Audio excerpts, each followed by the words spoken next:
Papal Supremacy. Papal supremacy is that the Pope has the highest authority in the Catholic Church to lead, teach, and govern the entire Church because he is the successor of St. Peter. But before we dig into that, there are main four things that we need to know about the papacy. These are the main four teachings about the papacy. But simply, it means that St. Peter has primacy, St. Peter has perpetual successors, popes have primacy, and popes can be infallible. I go into much depth about Petrine Primacy in my previous video, which you can find in the description. But simply, it means that Jesus made Peter the leader of the apostles and the church. The permanence of successors of St. Peter. This means that the primacy that Christ gave to St. Peter continues permanently in his successors, the Roman pontiffs, or we would call the popes. There is an unbroken line of papal succession from St. Peter all the way to Pope Leo XIV, and this was meant to be permanent until the end of time. The Catechism defines it this way: the Pope, the Bishop of Rome and Peter's successor, is the perpetual and visible source and foundation of the unity both of the bishops and the whole company of the faithful. So no one can say that the papacy is vacant, or that there is no Pope when there clearly is one, who is Pope Leo XIV. We can simply say that Christ promised that the papacy will never end when Jesus said, "The gates of Hades will never prevail against it," thus promising eternal protection for the Church. Primacy and supremacy of the popes. This means that the Pope has supreme, full, immediate and universal authority over the Church, and that he is the visible head of the entire Church with the supreme authority over all the bishops. Even for an ecumenical council to be valid, it must be first confirmed by the Pope. This authority comes from Jesus' teaching: whatever you bind on earth will be bound in heaven, and whatever you loose on earth will be loosed in heaven. That's why the Catechism says the college or the body of bishops has no authority unless united with the Roman Pontiff, Peter's successor, as its head.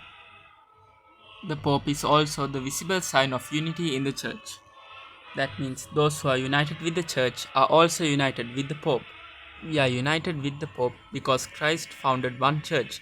This unity is meant to prevent division and schism, where people separate into different churches. Jesus himself prayed that all may be one. So if unity with the Church means unity with the Pope, it follows that the Church must be able to preserve true teaching through him, that is the Pope. So then if he is to be teaching the truth consistently, then there must be some special grace protecting him from error. This is what we call papal infallibility.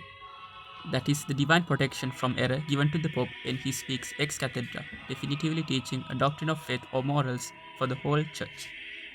This does not mean that every single thing that the Pope says is infallible. Rather, when he is acting as a supreme pastor and teacher of all Christians, he intends to define a doctrine definitively. The teaching is concerning faith or morals, and the teaching is intended for all the Church. If all four criteria are met, it is called an ex cathedra statement and is infallible. That means it is without error and cannot be changed. This is how the Catechism defines papal infallibility. Papal infallibility does not mean that the Pope is sinless or the Pope never makes mistakes. It's only that he is divinely protected when he makes an ex cathedra statement.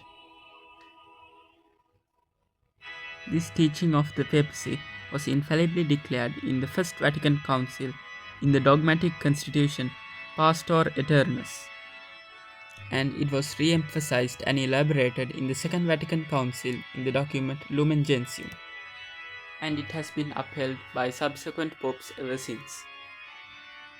This dogma reminds us that Christ has not abandoned his Church. Through the guidance of the Holy Spirit, he continues to protect it from error and preserve it in truth through his vicar, the Pope. Thank you, and may God bless you.